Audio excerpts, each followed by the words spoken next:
Bismillahirrahmanirrahim. Me emrin e Allahut mëshiruesit, mëshirbërësit.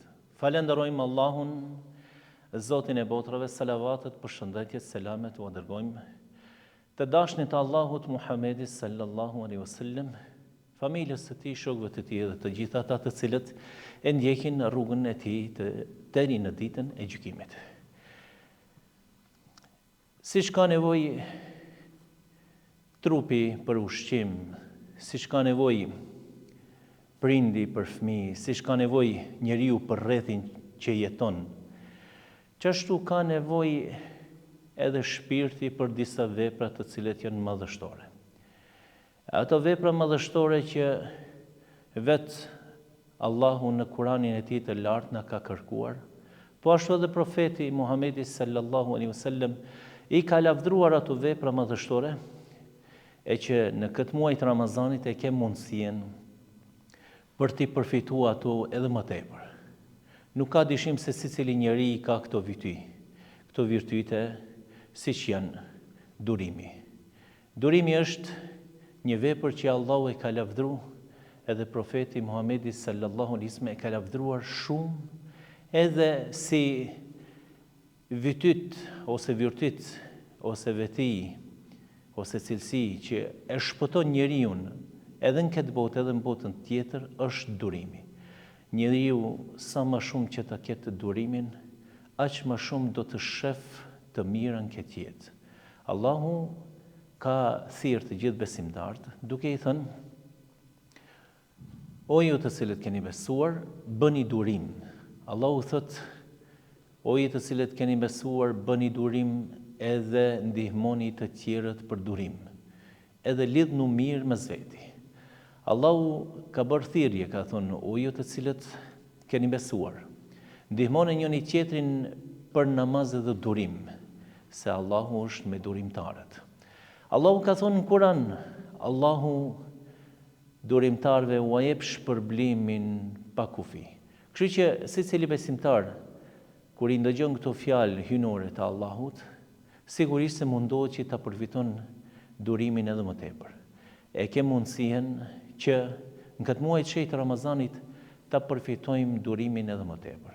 Për arsye se vetë agjerimi, siç e ka cilësuar profeti Muhamedi sallallahu alaihi wasallam, se agjerimi i muajit të Ramazanit është agjerim i durimit, është agjerim që e shton durimin. Edhe vetë agjerimi është që njeriu u shton durimin. Për arsye se njeriu për të agjeru duhet të pas durim, të frenoj veten nga ushqimi, nga pija, edhe nga gjërat të cilët Allahu a ka leju jashtë Ramazanit, e në Ramazan gjatë agjerimit u a ka ndaluar. Edhe po ashtu që njeriu e frenon veten nga fjalët ose veprat e këqija, shkaku se është agjerueshëm. Kështu që njeriu përmes agjerimit e shton durimin, edhe përmes durimit e bën që edhe agjerimi të jetë më i pranuar tek Allahu subhanahu wa taala. Allahu thot: Allahu u jep durimtarëve shpërblimin pa kufi. Secila vepër ka caktim të shpërblimit, dietarët islam kanë thonë vetëm durimi nuk ka kufizim të shpërblimit, për arsye se vetëm Allahu din vlerën ose din pagesën me ja bëu robit kur bën durim. E dim se pejgamberi sallallahu alaihi wasallam ka qenë shembulltyra më e mirë për të gjithë ne se si duhet besimtari të bëjë durim. Pejgamberi sallallahu alaihi wasallam në shumë raste ka bërë durim, edhe me durim ka bën ndryshim tek njerëzit. E dim shumë raste që pejgamberi sallallahu alaihi wasallam sikurse ka qenë rasti me priftin, që e ka marrë dhe ka shtrënguar për fyti, mirë po pejgamberi sallallahu alaihi wasallam ka tregu durim, edhe me durimin që e ka bërë që ai prifti ta pranon Islamin. Pejgamberi sallallahu alaihi wasallam ka ndodhur që përmes durimit që i ka këshilluar shokët e vet që të bëjmë durim, kena shpërblime, sikur se ka ndodhur rasti i atyre dy shokëve të vet që janë ngatruar mes veti, njëri që e ka rëndu tjetrin, edhe ai tjetri ka bërë durim derisa pejgamberi sallallahu alaihi wasallam e ka pa duke bërë durim, edhe gjatë durimit duke bërë ai besimtar, pejgamberi sallallahu alaihi wasallam është buzëqesh edhe e ka ndi vetën mirë për arsye se e ka pa se përmes këtij durimit ai ka fitu shpërblimet tek Allahu edhe ka fitu përkrahjen e melajkeve që melajket e mbrojnë nga çdo e keqe edhe u akthejnë njerëzve të cilët i kanosën ose i hypin në mbikëri. Kështu që secili prej neve mundohemi që në këtë muaj të Ramazanit shejt që ta edukojmë vetveten duke bërë durim për arsye se durimi është gjëja më e lartë. Pejgamberi sallallahu alaihi wasallam ka thënë kulmi i çdo vepre të mire është durimi. Sikurse ka ndodhur kur profeti Muhamedi sallallahu alaihi wasallam e ka këshilluar atë motën e cila nuk ka bërë durim në rastin e fatkeqësisë që ka ndodhur, i ka vdek djali, mirë po pejgamberi sallallahu alaihi wasallam e ka këshilluar që të bën durim për arsye se durimi është vlerë e lartë. Edhe pejgamberi sallallahu alaihi wasallam ka thënë që njeriu nëse bën durim gjithherë kur është e nevojshme për të bërë durim, atëherë atje e merr shpërblimin. Kështu që secili prej neve duhet ta ketë parasysh se kur duhet bërë durim.